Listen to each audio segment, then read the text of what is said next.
Hello students, linear equations इन two variables में word problems हम पढ़ रहे हैं। तो अगला सवाल देख लेते हैं। अगर आपने मेरा चैनल सब्सक्राइब नहीं किया है, इस चैनल को सब्सक्राइब कर लीजिए, वीडियो को लाइक कर दीजिए।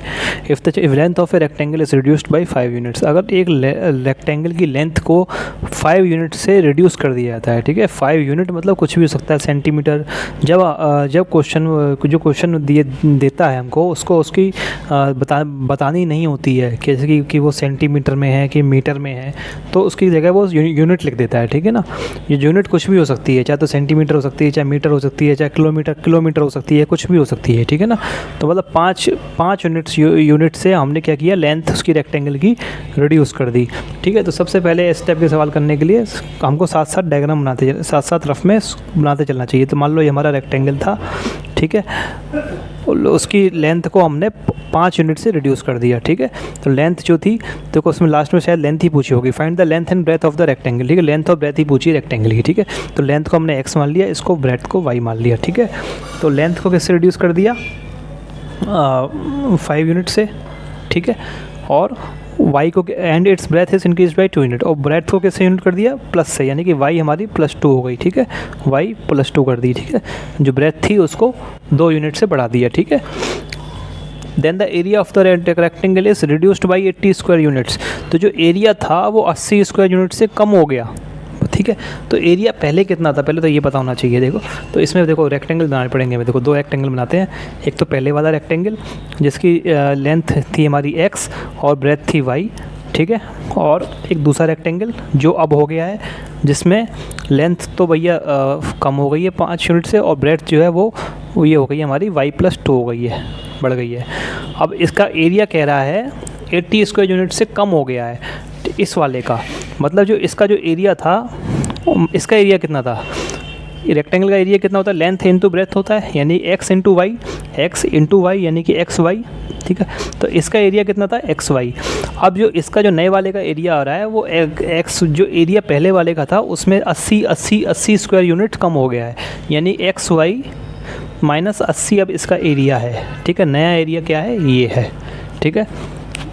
इसी तरीके से अगली कंडीशन देखो, अब इससे चाहो तो यहीं बना लेते हैं।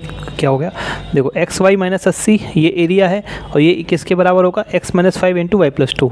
तो ये क्या बन जाएगी हमारी इक्वेशन, x - 5। एरिया क्या होता है, लेंथ इंटू ब्रेथ होता है, तो लेंथ कितनी, x - 5 इंटू y+2, ठीक है, इक्वल टू xy - 80, ठीक है।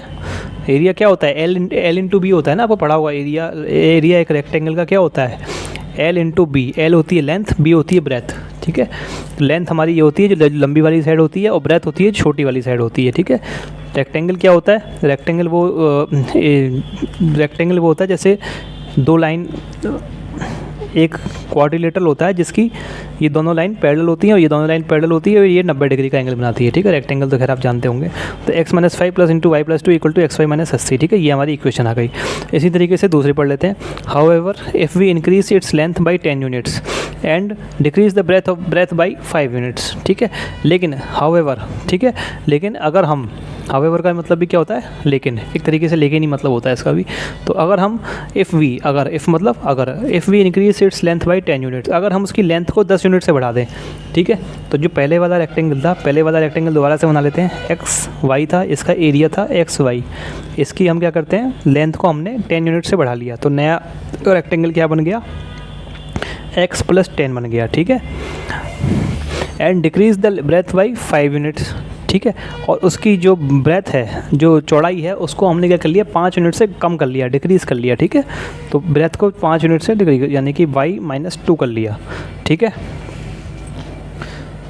It's area is increased by 50 square units, तो इसका जो एरिया है वो 50 स्क्वायर यूनिट से बढ़ गया, ठीक है।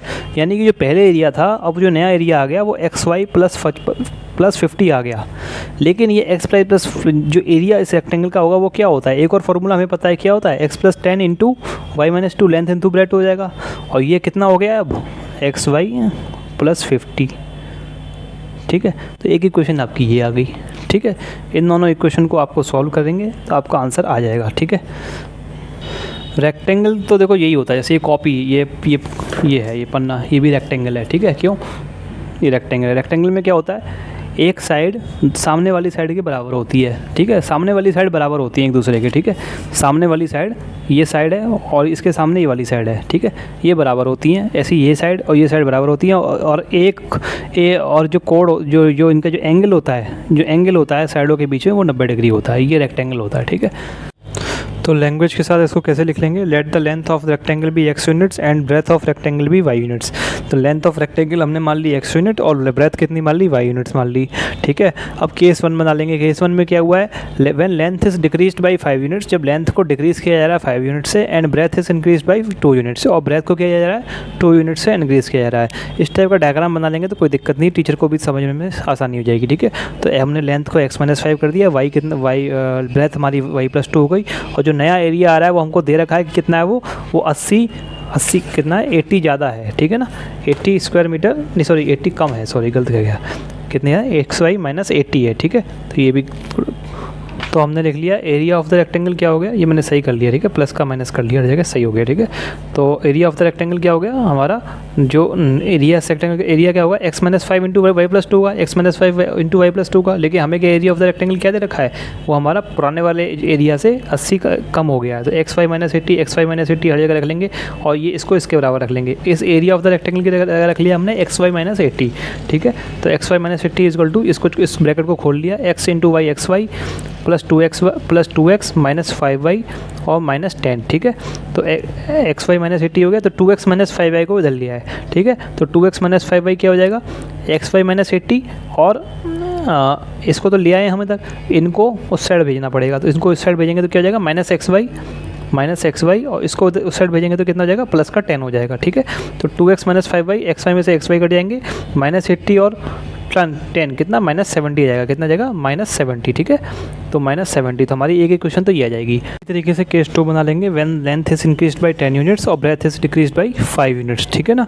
तो ये मैंने आपको जो पहले बताया था, इसमें दूसरा केस बताया था, इसे मैंने गलती से यहाँ पे 2 लिख दिया था, मैंने सही कर लिया है, 2 लिख के मतलब वाई ब्रेथ को 2 से यहाँ पे 5 कर, ठीक है। तो यहाँ पे y - 2 की जगह 5 हो गया, ठीक है, जो पहले समझाया था, ठीक है। तो क्या हो गया हमारा, लेंथ को क्या हो गया, इंक्रीज़ कर दिया गया 10 यूनिट से, और ब्रेथ को डिक्रीज़ कर दिया गया 5 यूनिट से, ठीक है। तो एरिया हमारा क्या हो जाएगा, xy + 5 50 दे रखा है, जो पुराने एरिया उसमें 50 यूनिट जुड़ गया है, ये लेंथ हो गई, ये ब्रेथ हो गई, ये हमने डायग्राम बना दिया, ठीक है। तो एरिया ऑफ द रेक्टेंगल क्या हो गया, x + 10 इंटू y - 5 हो गया, x + 10 इंटू y, लेकिन ये हमारा किसके बराबर हो गया, अरे इसको उधर लिख लेना चाहिए था, चलो कोई बात नहीं, x + 10 इंटू y - 5 किसके, xy + 50 के बराबर हो गया, इसको सॉल्व कर लिया हमने, तो दूसरी हमारी इक्वेशन ये आ जाएगी, ठीक है, दूसरी इक्वेशन ये आ जाएगी हमारी, ठीक है। अब इस इक्वेशन को, सेकंड को और पहली इक्वेशन को सॉल्व करना बहुत आसान है। हमारी पहली इक्वेशन बनी है 2x - 5y = -70, क्या बनी है, 2x - 5y = -70, ठीक है। ये 2 इक्वेशन बनी है, इनको सॉल्व करना बहुत आसान है। इसमें 2 मल्टीप्लाई कर देंगे, ठीक है, तो ये -2x हो जाएगा, दोनों को जोड़ देंगे तो 2x ख़त्म हो जाएगा, ठीक है। तो x और y की वैल्यू आपकी सॉल्व कर लेंगे आराम से। x आपका आ जाएगा 40, x 40 आ जाएगा, और y आएगा 30। आप आंसर चेक करने के लिए मैंने आपको बता दिया है, बहुत आसान है, ठीक है। अगला सवाल देख लेते हैं, ये ज्योमेट्री से रिलेटेड प्रॉब्लम है। तो in a triangle ABC, angle C जो है वो 3 टाइम्स एंगल B के बराबर है। मतलब कोई हमारा ट्रायंगल ABC, पहले तो ट्रायंगल बना लो, ठीक है, समझने में आसानी रहती है। एक ट्रायंगल ABC है, ट्रायंगल ABC में एंगल C, ये वाला एंगल जो है ये 3 गुना है किसका, एंगल B का, मतलब जो एंगल B है वो उसका 3 गुना है, ठीक है।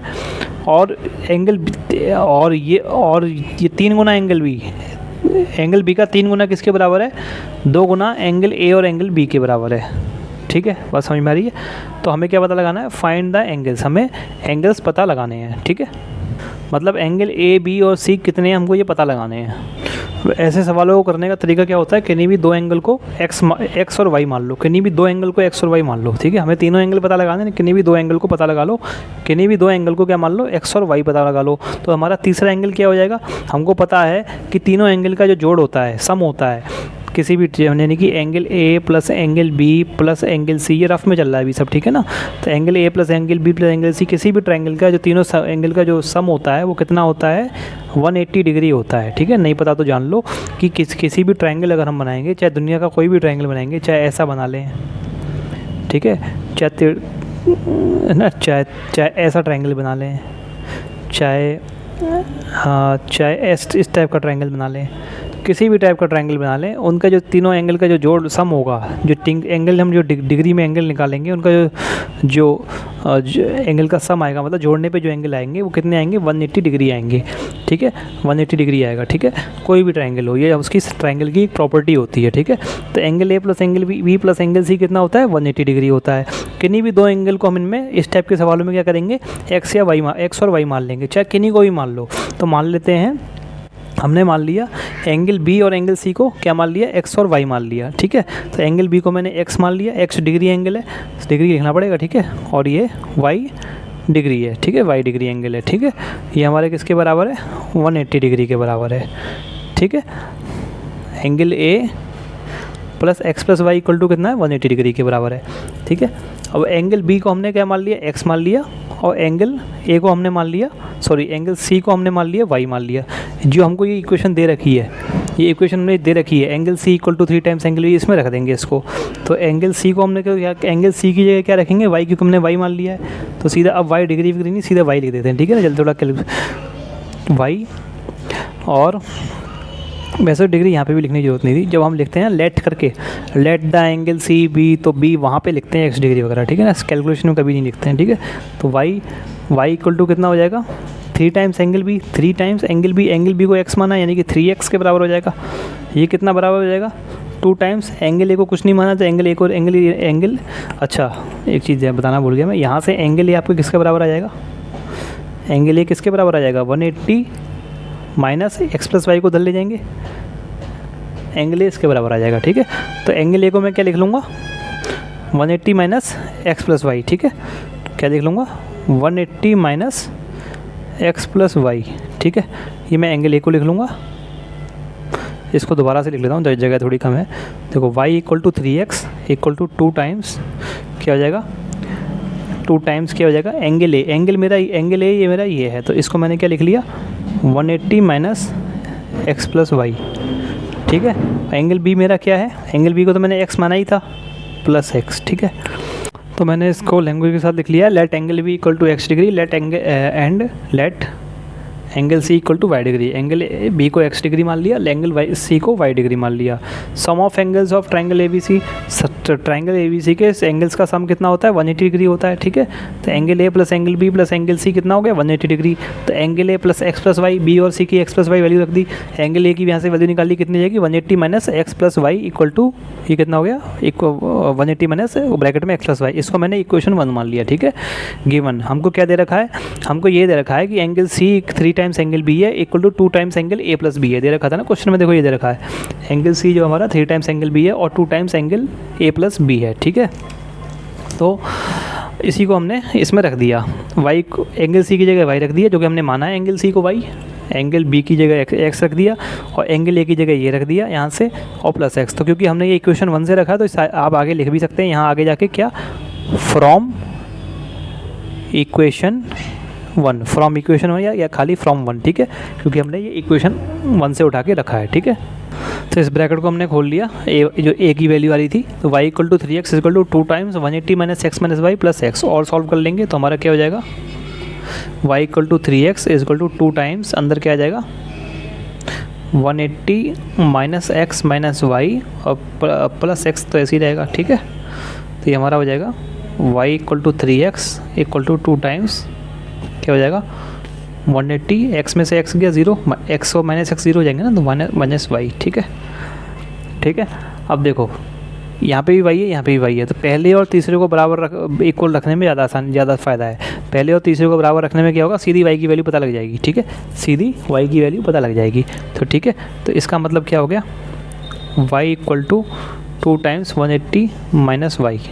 ठीक है, एक तो ये लग गया। ठीक है, और इसको कुछ 2 मान लो आप आगे। ठीक है, इसको 1 माना था तो इसको 2 मान लेते हैं। ठीक है, अब यहाँ से हम y की वैल्यू निकाल लेते हैं, सीधी सीधी निकल जाएगी, y equal to 18 36 360 minus 2y। ठीक है, और सॉल्व कर लेंगे हमारा, तो आ जाएगा 2y इधर जाएगा, 3y हो जाएगा, तो इसका मतलब 3y हमारा कितना हो जाएगा, 360 हो जाएगा, यानी कि y हमारा आ जाएगा 360 डिवाइड बाई 3, यानी कि 12 3 36 होता है, 120 आ जाएगा। कितना आ जाएगा, 120 डिग्री आ जाएगा। ठीक है, वाई हमने क्या माना था, एंगल सी माना था, यानी कि हमारा एंगल सी कितना आ गया, एंगल सी हमारा 120 डिग्री आ गया। ठीक है, तो चाहो तो यहाँ लिख लो angle C equal to 120 degree. ठीक है, एक हमारा आंसर तो ये आ गया। ठीक है, अब क्या निकालेंगे, इस y की वैल्यू को किस में रख देंगे, y की वैल्यू आई है 120, इसको रख देंगे इसमें 2 में। ठीक है, 2 में इसमें रख देंगे इससे। तो यहाँ से पहले तो इन दोनों को बराबर करके लिख लेते हैं, जिससे हमें x की वैल्यू और निकालनी है, तो इन दोनों को बराबर करके इसको y इक्वल टू 3x। ठीक है, तो फ्रॉम 1 क्या आ जाएगा, या फिर ऐसे लिख लो, नाउ इन दोनों को बराबर करके लिख लिया, y इक्वल टू 3x। कहाँ से लिया हमने ये, फ्रॉम 2। ठीक है, y इक्वल टू 3x है, इसका मतलब y की वैल्यू तो हमारी 120 आई चुकी है, तो 120 इक्वल टू 3x है। यहाँ से x की वैल्यू कितनी आ जाएगी, ये नीचे ले जाएगा, तो 3 4 12 40 आ जाएगी। ठीक है, तो इसका मतलब हमारा क्या आ जाएगा, x हमने क्या माना था, x हमने माना था एंगल b माना था। ठीक है, ये देखो ये एंगल b माना था, ये देखा एंगल b माना था हमने, तो एंगल b हमारा कितना आ जाएगा, 40 डिग्री आ गया। ये दूसरा आंसर आ गया। एंगल a और निकालना है, एंगल a हमारा क्या आया था, एंगल a हमारा क्या था, 180 माइनस एक्स प्लस वाई था। ठीक है, तो एंगल हमारा क्या है, एंगल a हमारा की फार्मूला क्या आया था, 180 माइनस एक्स प्लस वाई। कहाँ से आया था ये कहाँ से लिखा हमने, फ्रॉम 1 से लिख लिया, पहले इक्वेशन से ही तो लिखा है हमने। ठीक है, तो एंगल a हमारा क्या है, 180 माइनस एक्स और वाई को जोड़ दिया, एक्स क्या आया है 40 आया है, वाई क्या आया है 120। ठीक है, 120 और 40 कितना जाएगा, 160 हो जाएगा, इसको जो 20 डिग्री। तो एंगल ए मेरा कितना आ जाएगा, 20 डिग्री। लास्ट में एक बार आंसर को लिख देंगे तीनों एंगल्स को, hence angle A equal to 20 degree, angle B equal to कितना आ गया, 40 डिग्री आ गया, और एंगल सी मेरा आ गया 120 डिग्री। ठीक है, एंगल सी मेरा 120 डिग्री आ गया। ठीक है, ये तो हमारा आंसर हो गया। एक एक्स्ट्रा इन्फॉर्मेशन मैं आपको बता देता हूँ, मतलब हमारा जो ट्रायंगल है, हमने ट्रायंगल कैसा मान के चले थे, इस टाइप का मान के चले थे कुछ।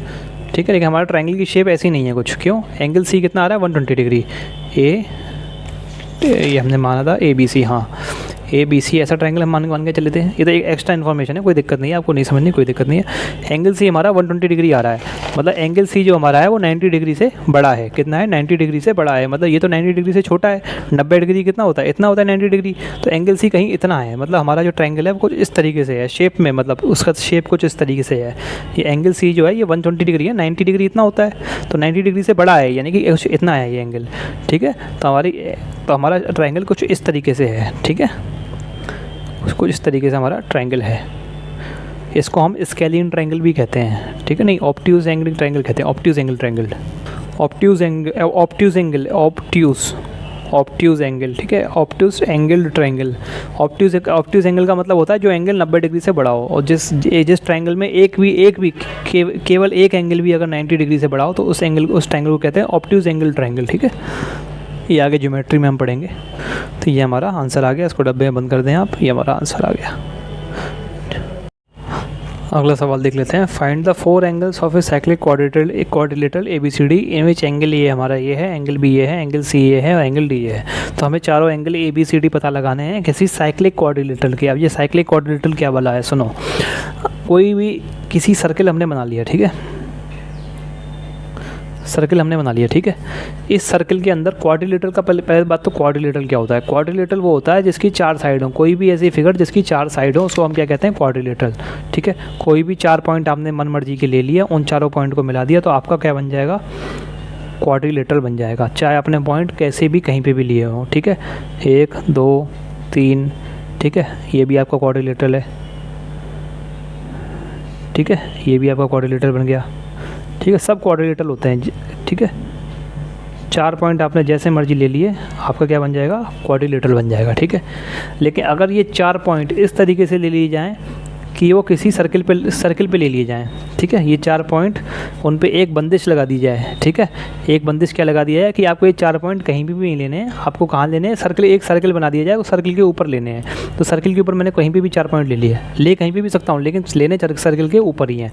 ठीक है, तो 1 पॉइंट यहाँ ले लिया, 1 पॉइंट दूसरा यहाँ ले लिया, तीसरा पॉइंट मैंने यहाँ ले लिया और चौथा पॉइंट यहाँ ले लिया। ठीक है।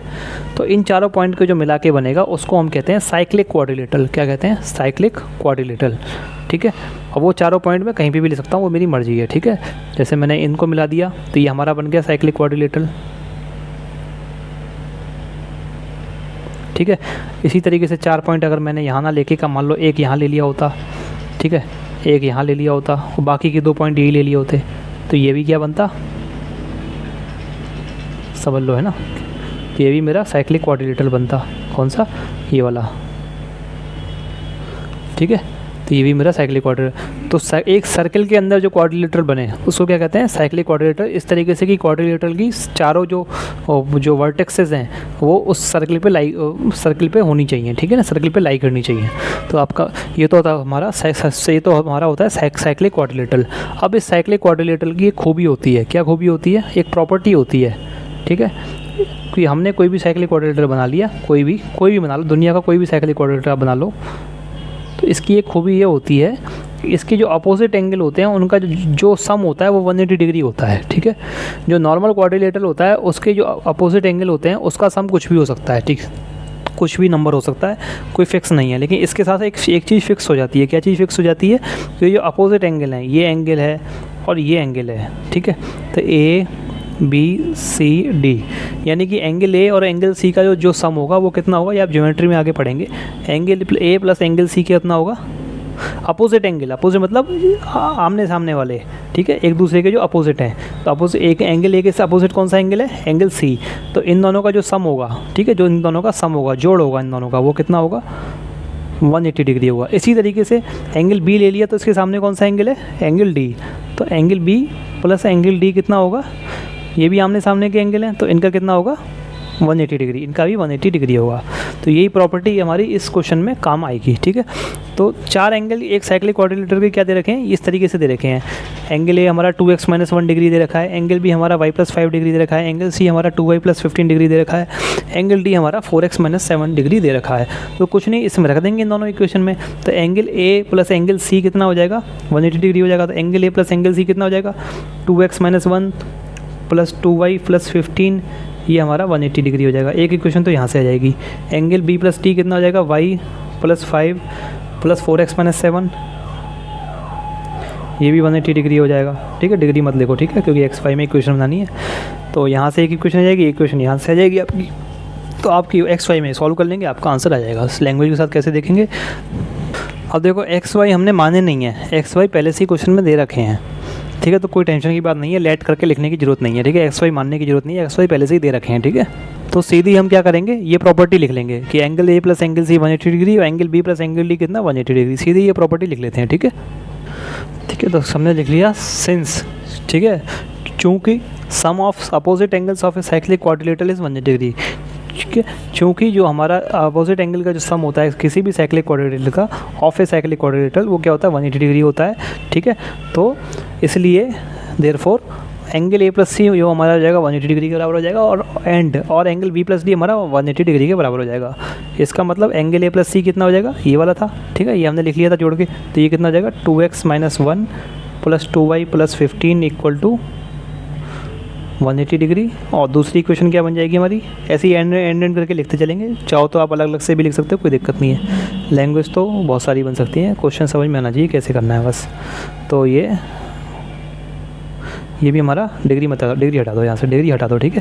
तो 180 डिग्री इसको और सॉल्व कर लिया तो हमारी हो जाएगी 2x + 2y 2x + 2y, और 180 में से ये 15 - 1 हो गया हमारा 14 180 में से चला जाएगा उधर जाके, तो 14 चला गया तो हो गया हमारा 180 में से 14 170, और 170 में से 4 हो गया 166 ये हो जाएगा। इसी तरीके से y + 4x 5 - 7 -2 हो जाएगा, तो जाके जुड़ जाएगा 182 हो जाएगा, ठीक है।